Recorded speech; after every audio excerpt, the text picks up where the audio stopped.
Showtime! The Capital G show starts right now.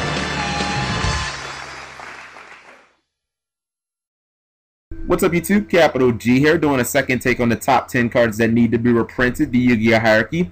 This is mainly because, well, I sort of fucked up on Mageline and I left out some key cards, and you also have to remember, guys, that this is not including the last 3 booster sets, so there's no Duelist Advent, there's no Shadow Specters, and there's no Judgment of the Light. And also apologies go out to cards like Bahamut Shark and Queen Tiramisu. Sorry, but, you know, some people had to be omitted from our old list to reconstruct the new list. So hopefully we can do this right on the second run and get this thing where it needs to be. Alright, so number 10, Debunk. It's 17 bucks, and quietly Debunk has become like one of the most expensive side cards in the entire game of Yu-Gi-Oh! I mean, it's pretty much good against anything that uses effects that trigger in the hand or graveyard, which is, in essence, every deck in the world not named Fire Fist and Geargia. And being a counter trap, it's so definitive in a world where there's no Solemn Judgment. I think that those two things are why this card holds a $17 value, but I mean, still, 17 bucks for a side deck card?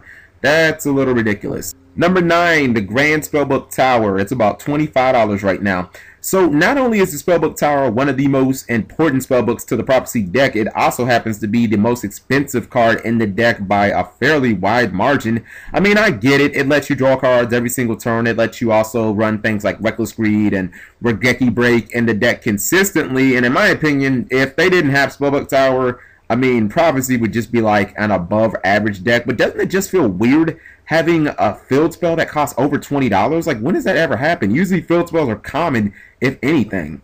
Number 8, Constellar, Pleiades, and Geargia Armor. I actually had a tie here, and both cards are about $14. So, first off, everybody knows how much I hate Geargia as just a whole, but Armor is one of those cards that I really want to see reprinted because you always run 3 of it. I mean, you run the maximum amount of copies you can, and it also would keep down the price of not only its deck, but, you know, the Karakuri deck also, because it's really good there. As for Pleiades, I mean, I still really consider this one of the most annoying Xyzs in the entire game, especially when somebody drops it on you turn 1. It's like, oh, you summon? Nope, put that back in your hand. Oh, you want to set a spell or trap? Put that back in your hand. Oh, you Dark Hole? Okay, I'll bounce Tiki back to my hand. You know, I think that the price of this card is just going to skyrocket when the artifacts come out because, correct me if I'm wrong, but they're all light and they're all like, you know, level 5, so it's just going to be like even more madness when those guys, you know, start coming out and Primal Origins just like completely ruins the game.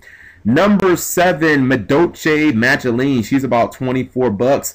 Alright, so coming out of Return of the Duelist, and apparently not Rise of Destiny, is Mageline, a card that is basically like Stratos for the archetype, and it's also a pretty decent solo engine in anti-meta decks because, you know, you just summon it and then you get another copy, and when it dies it goes back to your deck. So it's like you kind of have a gadget that just constantly recurs itself, but you never really ever run out of them. But I mean, even though she's my homegirl and everything, when is the last time you saw a $25 super in the deck? I mean, she's more than Hoop Cake, Pudding Cess, and Tiramisu combined. Like, wrap your head around that. Number 6, Abyss Dweller, about an $18 card. It's generally accepted as one of the few extra deck staples in the game, and Dweller is one of the last old school rank 4 Xyzs that's really expensive and needs a reprint. You know, everything like Cowboy and Black Ship of Corn all found their way into 10s or special editions or something. The card is incredible against decks like Dark World and Bujin and Mermill.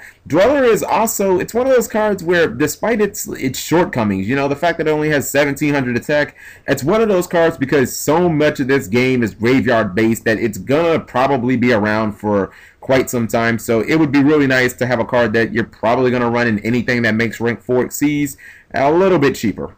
Number 5, Black Rose Dragon, which is about 18 bucks. Talk about brothers going their separate ways. I always thought that Stardust Dragon and Black Rose Dragon were like tied at the hip. So how come Stardust has been printed almost as many times as Utopia, yet Black Rose hasn't been reprinted since, what, 2009-10s? I mean, it's just like Stardust. I mean, it's been relevant in the competitive circuit since the card's release. I mean, you have things like Karakuri and Hermetic Rulers that synchro in the 7 all the time. Blowing up a field is just never going to be bad. So I really don't understand why, even though this was one of the legendary dragons or the 5Ds on the show 5D, it just kind of got forgotten about. It's like, oh yeah, you're expensive, but you're not Stardust, so we're not going to reprint you. Number 4, another tie.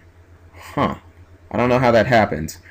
Anyways, so we have Shooting Quasar Dragon, which is about 50 bucks, and Constellar M7, which is about $28.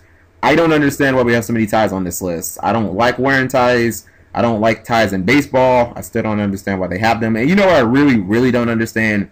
Why Quasar was never printed in Europe. I mean, this is one of the ace cards in the entire 5D shows.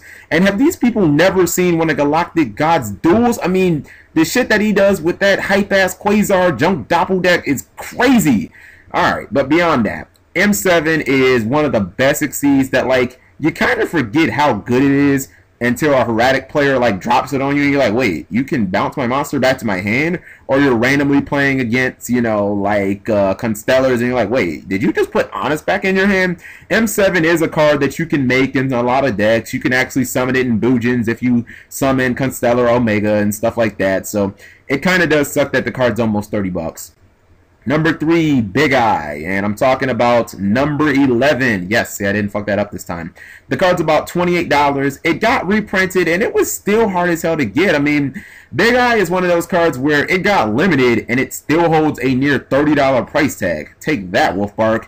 It kind of boils down to Big Eye is basically a staple in anything that can summon rank 7 because his ass fucking ends games. You just snatch steal whatever the hell your opponent has, and then you just beat them down with their own monster. And with so many decks being able to go into rank 7, which is basically like rank 4 2.0 now, I think that a reprint is definitely needed. Number 2, Lavalval Chain, our former number 1, because you just had to be knocked down, shorty. Card's about $38, and talk about being hella expensive when you're not even ran in that many decks. I mean, this guy is running a near $40 price tag, being a secret out of one of the hidden arsenal sets. That's more than Brio and Trish were when they were in the same position. That doesn't make sense.